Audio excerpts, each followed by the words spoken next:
Sheila in the Gangsta Goodies Kitchen, and I have a special guest, especially for Kansas City. It is that time of the season for us, and so I'm going to let my guest introduce herself. Hi there, my name is Jolie Justus. I am a city council person in Kansas City, and I am running for mayor of this great city. Awesome. So Jolie's going to show us how to make some no-bake cookies. Awesome. And then she's going to share her vision for Kansas City. So Jolie, let's show us. Excellent. Show us how to do it. So Sheila, I am not a big chef, cook, or baker. Okay. So this recipe is something my mom gave me Aww. for no-bake cookies. So all you have to do Awesome. is heat some things up, and then everything else takes care of itself. I so love it. it. Is fantastic. I love So first it. you start with 2 cups of sugar. Okay. You get that into the pot. Okay. You also need to add some butter, real butter. Real butter, Yes, y'all. absolutely. And you've got to use half a cup of that.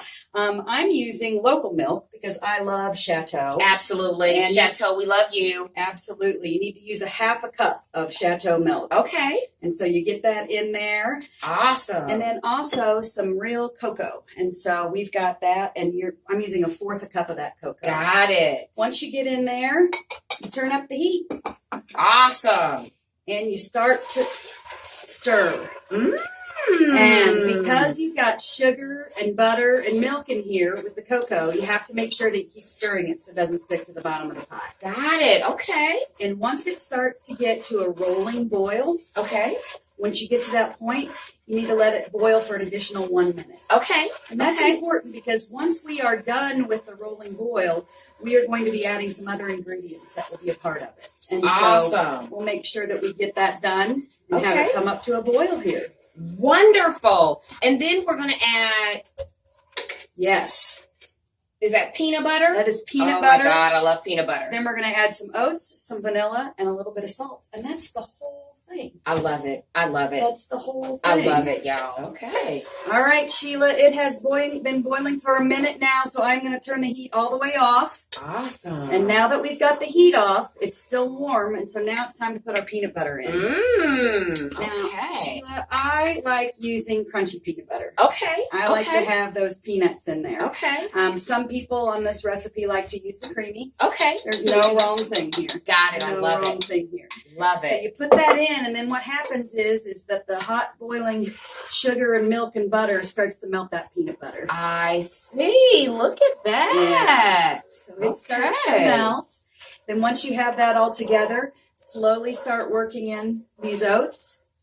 Nice. And on the oats, you use 2/3 cup of peanut butter, and then you actually use 2 cups of quick oats. Got it. Okay. And that's going to get you the right mix there. Awesome. And I mentioned this is my mom's recipe. She actually emailed this to me just for this. Oh, And she put all of her love it. own remarks on that recipe I for love us. it. So you'll have to make sure that your mom watches this. Oh, segment. absolutely. She's going to be so proud of me. She's going to be so proud of me. I love it. I love it. The last 2 things that go in is you need to put in a teaspoon of vanilla. Awesome. So get that in there. Okay. And then also just a pinch of salt.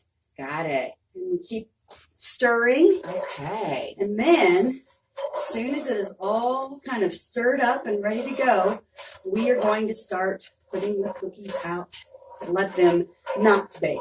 Love it. Love it. Okay. I've never had a no bake cookie. So I'm like, y'all know I'm a foodie and love to eat anyway. So I'm ready. Excellent. All right. All right, Sheila, we have our final step now. You can use Awesome. wax paper. Okay. Or I brought this little silicone pad here, and that way you can keep reusing it love over and over these. again. But what you do is you take your hot mixture out, and you put it down on the wax paper or the silicone. Okay. Give it a little form, a little bit warm there, but we'll give it a little form. Okay. And then all you have to do is wait. So do you have to put this in the refrigerator? You or do not. You just let them sit at You room just let temperature? it sit at room temperature. The hardest thing for me when I was a little girl with my mom was waiting until they were room Right. temperature. I wanted Yes. to always start eating them before. Absolutely. But yes, you have, and you know, you can wait a little bit longer to put them out. If you start too soon, sometimes they're a little bit runny. If you do it too late, they're a little too crumbly. Got it. Yeah, this is something where it's kind of, you just have to experiment a little bit. Got it. Okay. But yeah, we could put those together. And then the nice thing about this is there's no baking. Love it. And it's really sort of an easy thing. If you have to put together several dozen cookies, this is a really fast way to do that.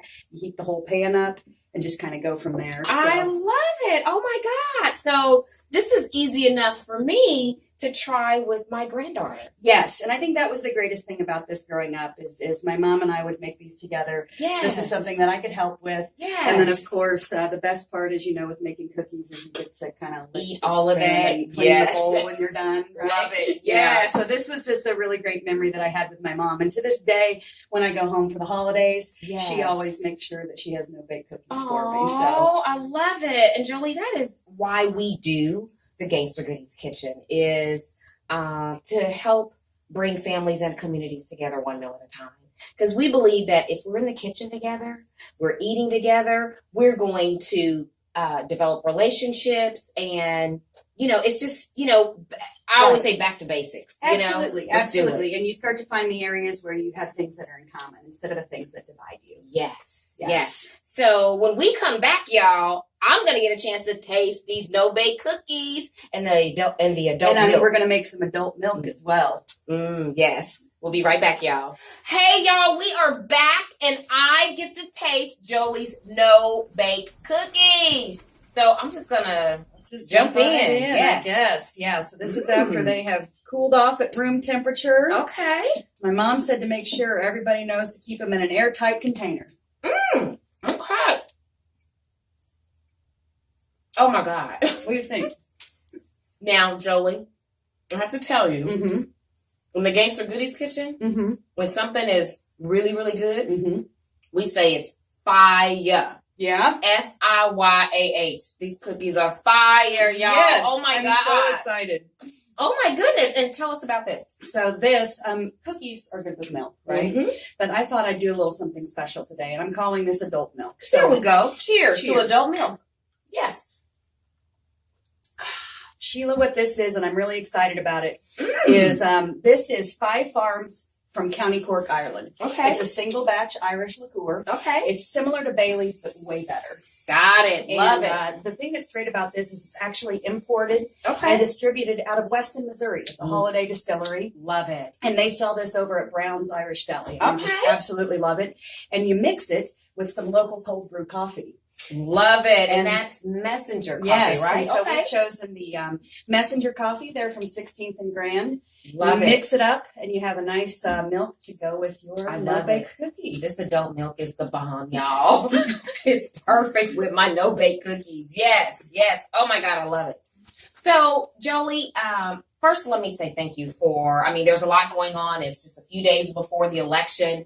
And thank you so much for, saying yes, to come, Absolutely, and absolutely. share in Kansas City. So as we said a little earlier, Jolie is running for mayor of Kansas City, and she's no stranger to politics, locally and on the state level.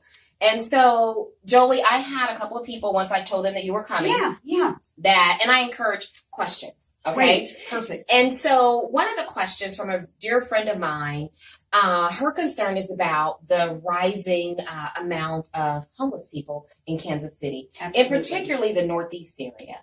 Absolutely. And you're absolutely right. And just kind of for a little bit of background, Sheila, with me, I've spent the last 16 years as the pro bono legal director of my law firm.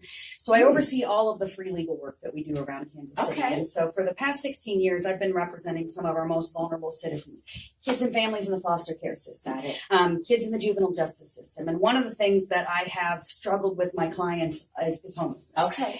And so one of the things that we've been seeing in Kansas City increasingly is the rise of homeless camps. And we're Okay. seeing that in a lot of our public spaces. And Okay. so it's become really difficult. It's difficult for the men and women that are living in a lot of the camps. Yes. It's difficult for the neighborhoods surrounding the camps. Yes. And so one of the things that we've been doing is applying social service practices Yes. to assisting homeless communities. Okay. And Yes. so let me give you a quick example. We had on the west side, we had a homeless camp that was getting increasingly dangerous for the people that were living there. Okay. And the neighborhoods were not seeing the same quality of life they wanted because of trash and safety issues. Yes. So we pulled in the police and some social workers, and we did a pop-up fair, basically, and we helped a lot of the folks who were living in the camp problem solve. Did you need a certain type of assistance? We're going to hook you up with it. Love Do it. you need to contact a family member that you haven't been in touch with in a while? We're going to make that happen. Love it. I think that instead of just being tough on a lot of these issues as far as locking people up, which is not making us any safer, Yes. that we need to be using those smart practices. And because of that type of work, I'm excited to say that the Kansas City Police Department has now added 2 social workers to every patrol division. I love it. I love it. And the other thing that I'm excited about, I'm on the board for Truman Medical Center. Okay. And they are doing some amazing work in the homelessness space. And one of the things that makes me very happy is they have a housing first policy.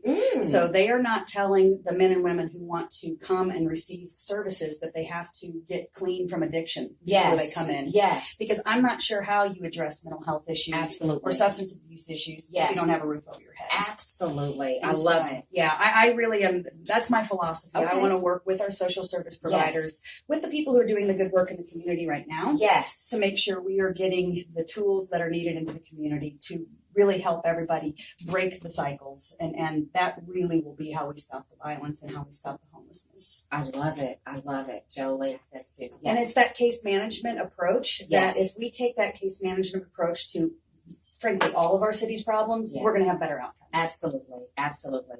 So the elephant in the room is economic development on the east side of Truce. Right. And so we've seen some amazing things happen, but what's your vision for an inclusive, because the Gangsta Goodies Kitchen Studio is on the east side of Truce, in the historic jazz district. And so what's your vision for an all-inclusive economic development for Kansas City? A lot of times we've seen in Kansas City, economic development pops up where the city or the state or the federal government puts in public infrastructure.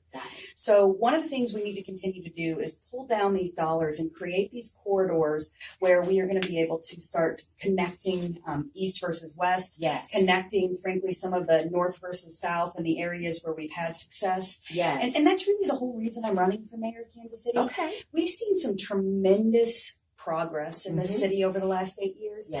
But we're just getting started because you don't feel it yet in every single neighborhood. Correct. And so what I want to do is, first of all, make sure that when we're doing something like the new Prospect Max, which is going in, that we are very intentionally attracting and spending money on development through those transportation corridors. And why do we do that?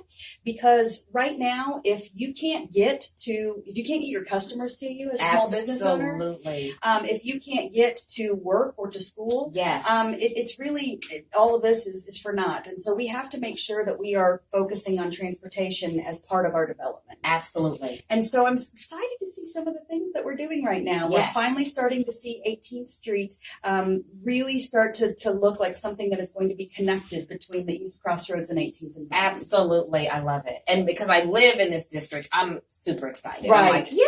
Exactly. I live in the 31st Street corridor. Okay. We're finally starting to see a connection along 27th Street and 31st Street. And we need to continue that. So when we are handing out incentives, for instance, I want to make sure that we are talking about affordable housing, transportation, and small business development and support along those corridors. And I think that's really going to be the catalytic way we make it happen. Absolutely. I totally agree. Yes. Okay. So my final question, I said I'm going to only do 3, is, and we kind of talked a little bit about it off camera, is crime. Yes. And, we talked even last weekend, we've had some tragedies here in Kansas City. As mayor, what can you do, or how can you collaborate with others to help minimize what we're seeing on our streets in Kansas City? I think it's back to that conversation about case management and getting to the systemic issues that are leading to crime in the first place. Crime is a symptom of systemic inequities when it comes to race, when it comes to economics, when it comes to educational opportunities, transportation opportunities. And if we don't start talking about those issues in a substantive way and addressing those underlying issues, we never get to the crime piece. When I was a state senator for 8 years, During that time, I completely rewrote the criminal code along with the legislators down in Jefferson City. Wow. And we finally started to do things like take away life without parole for folks who had prior and persistent drug offenses. Yes. It doesn't make any sense to lock folks up forever for things that we can be talking about and curing on the outside. Absolutely. It's more expensive and it's less safe. So to do that, we have to do a number of things. We have to focus on that transportation, economic development, education, housing piece. Yes. We have to make sure we have social workers in the patrol units. Yes. That we have hands-on community policing. When we do those things, it works. It's going to take a long time. Absolutely. And it is going to be frustrating because we have seen our homicide rate in the city rise to unconscionable levels. Yes. And our number one goal as a community has to be to stop that violence. Absolutely. Jolie, I have to say you are one of few that I've heard talk about the root causes of it. You know, a lot of times we just want to gloss over it, you know, but we have to address the root causes. Thank you so much for stopping by. And then I'm going to ask you one more thing. You bet. If you can just look at the camera and tell Kansas City why they should vote for you on April 2nd. Thank you so much, Sheila. I really appreciate that. Absolutely. Yeah, so April 2nd is the primary election day, and I'm asking you to vote for me because we need to make sure that this success that we have felt in Kansas City is something that's felt in every single neighborhood. And to do that, we've got to find a strong leader who can roll up our sleeves, work collaboratively to get things done, and that's what I've been doing for the last 20 years, and that's what I want to do for this city. So I would really appreciate your vote. Awesome. You heard it here in the Gangster Goodies kitchen. Jolie, again, thank you so much. Thank you so much. Thank you. You guys enjoy the rest of your day, and thank you for watching. Peace out, y'all.